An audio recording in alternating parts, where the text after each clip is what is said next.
Por que o Xenomorfo é o monstro mais perigoso do cinema? Hoje eu vou revelar o que os filmes mostram e provar com cenas e análises porque ele é o predador perfeito. O cinema já nos mostrou monstros colossais como o Godzilla e o King Kong. Criaturas gigantes capazes de arrasar cidades inteiras. Mas o que eu quero discutir aqui não é quem venceria um confronto direto. A ideia desse vídeo é mostrar o nível de periculosidade que o Xenomorfo representa especialmente para a humanidade. Porque enquanto o Godzilla ou o King Kong podem destruir uma cidade inteira, o Xenomorfo é diferente. Ele é inteligente, furtivo, tem sangue ácido, se reproduz como uma praga e pode se multiplicar em questão de horas. Em um cenário real, um único Xenomorfo poderia ameaçar a sobrevivência de toda a nossa espécie muito mais rápido do que qualquer outro monstro gigante. E para te provar isso, a gente vai analisar 3 pontos principais. Primeiro, a capacidade de reprodução, a força em batalha e a estratégia e adaptação. E já sabe, né? Deixa o like para ajudar o canal e bora pro vídeo. Antes da gente mergulhar nos 3 pontos principais, vale explicar rapidamente o que é o Xenomorfo para quem não conhece tão bem a franquia. O Xenomorfo é uma forma de vida extraterrestre criada pela mente de Hans Giger e apresentada ao mundo no clássico de 1979 e dirigido por Ridley Scott. Desde então, ele se tornou um dos monstros mais icônicos do cinema de terror e ficção científica. Só que o Alien não é apenas um monstro qualquer, ele faz parte de uma espécie inteira, com uma hierarquia bem definida. No topo está a rainha Alien, muito maior, mais inteligente e poderosa que os outros. É ela quem coloca os ovos e garante a continuidade da espécie. A presença da rainha muda completamente o jogo. Enquanto um drone sozinho já é mortal, uma colônia comandada por uma rainha pode se multiplicar de maneira exponencial, como a gente vê em Aliens: O Resgate de 1986. Abaixo dela estão os drones ou guerreiros. São soldados perfeitos, rápidos, ágeis, ferozes e absolutamente leais ao instinto de proteger a colmeia e espalhar a espécie. Em algumas versões também surgem variações, como o Dog Alien em Aliens 3, que herdou características do hospedeiro, ou híbridos como o Predalien, resultado do contato com predadores. O objetivo dos Xenomorphos é simplesmente assustador. Seria se espalhar e sobreviver a qualquer custo. Eles não constroem cidades, não negociam, não têm diplomacia, tudo gira em torno de caçar hospedeiros, gerar novos aliens e defender a rainha. O mais perturbador é que quando você junta muitos deles, a sensação é que eles funcionam como um organismo coletivo, parecido com um formigueiro ou colônias de abelhas. Cada alien age sozinho como um predador perfeito, mas juntos eles se tornam uma verdadeira máquina de guerra, coordenada e letal. E não é por acaso. O roteirista Dan O'Bannon, que criou o conceito junto com Giger, dizia que o Alien foi imaginado como a encarnação final do parasita perfeito, um ser que a humanidade jamais conseguiria controlar. O que torna o Xenomorfo o monstro mais perigoso do cinema não é só a aparência assustadora dele, é a forma como ele se espalha. Como entender isso? Tudo começa com um ovo. Esses ovos ficam fechados até sentir que tem alguém por perto.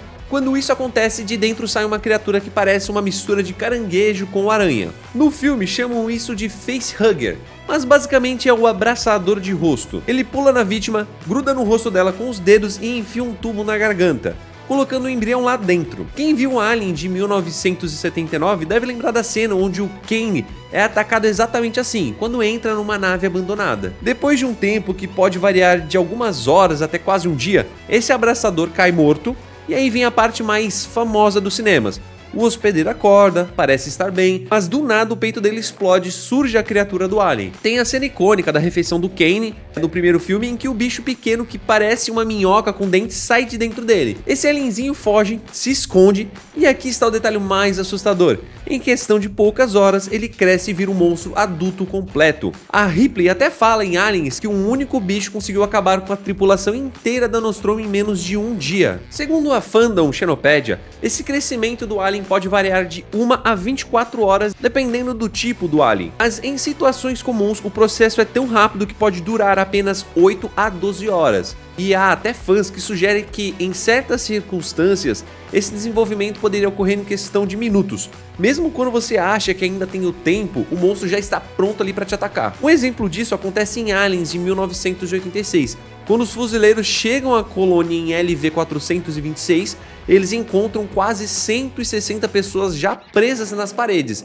servindo de incubadoras para os ovos. Ou seja, a reprodução se espalhou pela colônia inteira rapidinho. Ou ainda no crossover Alien vs Predador de 2004, isso fica ainda mais acelerado. O abraço no rosto acontece em minutos e logo depois já temos o adulto caçando dentro da pirâmide. Em Alien Covenant de 2017 é ainda mais rápido. Tem um personagem chamado Oran que é infectado e menos de um minuto depois já nasce o bicho. E para piorar, existem registros de que até em ambiente espacial sem oxigênio, um alien pode se manter vivo por tempo indeterminado. Isso significa que mesmo jogando a criatura no espaço, você não garante que ela foi eliminada, como sugerem materiais do jogo Alien Isolation. Para você ter uma noção da gravidade, em Aliens vs Predador 2, o Predalien cai em uma cidadezinha nos Estados Unidos e em poucas horas já tinha tomado conta de um hospital, ruas e até da maternidade. O exército não teve outra saída, mandou uma bomba nuclear e apagou a cidade do mapa. O ciclo é bem rápido, eficiente e implacável. Um alien sozinho pode se transformar em dezenas em questão de horas. Não é só um monstro, é uma praga viva. E se tem uma coisa que prova que o xenomorfo não é só assustador, mas também letal em combate, é o histórico dele nos filmes. Vamos começar pelo clássico Alien de 79. O único xenomorfo conseguiu eliminar praticamente toda a tripulação da Nostromo. Gente experiente, com armas, mas que não teve a menor chance. O bicho cresceu em poucas horas e saiu caçando um por um. E olha que não estamos falando de um exército não, era só um alien. E mesmo assim a Ripley foi a única que conseguiu sobreviver. Já em Aliens de 86, a coisa fica ainda mais intensa. Os fuzileiros chegam super armados na colônia LV-426, achando que iam dar conta da situação e acabam tomando um baile. Os xenomorfos emboscam todos e atacam em grupo, e mesmo morrendo, respingam sangue ácido que mata ou fere os soldados. Inclusive o Drake morre justamente por causa desse ácido que espirra depois de um disparo. Até quando você acerta, você acaba perdendo também. Já em Alien 3 de 92, a criatura nasce de um cachorro e vira o famoso Dog Alien, um quadrúpede rápido, silencioso, que aterroriza uma prisão inteira. O bicho caça os prisioneiros pelos corredores e derruba dezenas deles. Mesmo sem armas pesadas na prisão, ninguém consegue parar o Alien. E não para por aí. Em Alien vs Predador de 2004, a gente vê o famoso confronto entre o xenomorfo e um predador. O predador é uma raça especialista em caça, cheio de tecnologia, e mesmo assim o Alien consegue matar um deles numa luta direta, usando aquela mordida interna que atravessa o capacete e o crânio de uma vez só. E em Alien Ressurreição tem uma cena que mostra o quão inteligente eles podem ser em combate. 3 xenomorfos estão presos numa cela. 2 deles matam o terceiro só para usar o sangue ácido e derreter o chão, conseguindo fugir ali da prisão. Isso mostra que o Alien não depende só da força bruta. Ele sabe usar o ambiente e até sacrificar os próprios para conseguir vantagem. E para complicar ainda mais, o sangue ácido não é só uma defesa, é uma arma estratégica. Já vimos os aliens derreterem grades, chão e até armaduras internas só com respingos. Em alguns registros de fandoms, há menções de que eles são capazes até de pressurizar o corpo para projetar o ácido em ataques. E sabia que inclusive eles têm um órgão sensorial capaz de captar ondas eletromagnéticas e até sinais cerebrais, o que ajuda a rastrear presas de um jeito quase impossível de evitar. Então, quando a gente fala de força em batalha, não é só músculo. É cauda perfurante, mordida que atravessa a armadura, ácido que transforma cada ataque em um risco mortal e a capacidade de se virar em qualquer ambiente.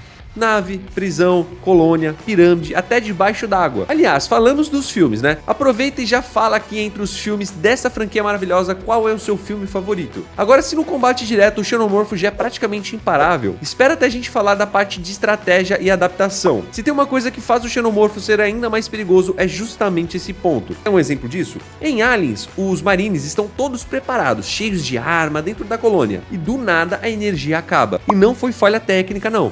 Foram os próprios xenomorfos que cortaram a energia, porque eles entendem que no escuro a vantagem é toda deles. É como se eles soubessem que os sensores e as armas dos humanos iam ficar menos eficazes no escuro. E não para só por aí. No final do filme, a rainha Alien usa até um elevador para seguir a Ripley e a Newt. É bizarro pensar nisso, mas é uma prova de como eles conseguem usar o ambiente a favor deles. E quando a gente fala de adaptação, a coisa fica ainda mais assustadora. Lembra que falei do jogo Alien Isolation, onde explico que o Alien sobrevive sem oxigênio? Pois é, isso foi comprovado em Alien Romulus, que saiu agora em 2024, quando descobrimos logo no início que um xenomorfo fica vagando pelo espaço dentro de um casulo, e mesmo depois de muito tempo ali, ele ainda tá vivo. Então sim, ele consegue sobreviver até no vácuo do espaço. Em Alien Ressurreição, tem também a famosa perseguição debaixo d'água. Enquanto os humanos nadam desesperados, os xenomorfos simplesmente acompanham com facilidade, como se o ambiente fosse natural para eles. E em Alien 3, quando tentam matar o bicho jogando ele no chumbo derretido, derretido, ele ainda resiste, só morrendo depois quando a água fria cai em cima, criando um choque térmico que quebra a carapaça dele. Estamos falando de uma criatura que já provou resistir a extremos de calor, frio, ausência de oxigênio e até ambientes aquáticos. Isso é o que faz dele um predador tão perigoso. E é por isso que, mesmo existindo gigantes como Godzilla, o King Kong, o Xenomorfo continua sendo o monstro mais perigoso dos cinemas, principalmente para a humanidade. Agora eu quero saber de você, qual dessas 3 características você acha que torna o Xenomorfo mais assustador? É a reprodução dele, a força em batalha ou a inteligência? Comenta aqui embaixo que eu vou ler todas as opiniões de vocês. E claro, se inscreve no canal e ativa o sininho, né? Lógico, se você já tá aqui, cada inscrição faz a diferença enorme, porque ajuda demais esse projeto a continuar vivo e traz você para essa comunidade geek que só cresce. Valeu por assistir até aqui e até o próximo vídeo.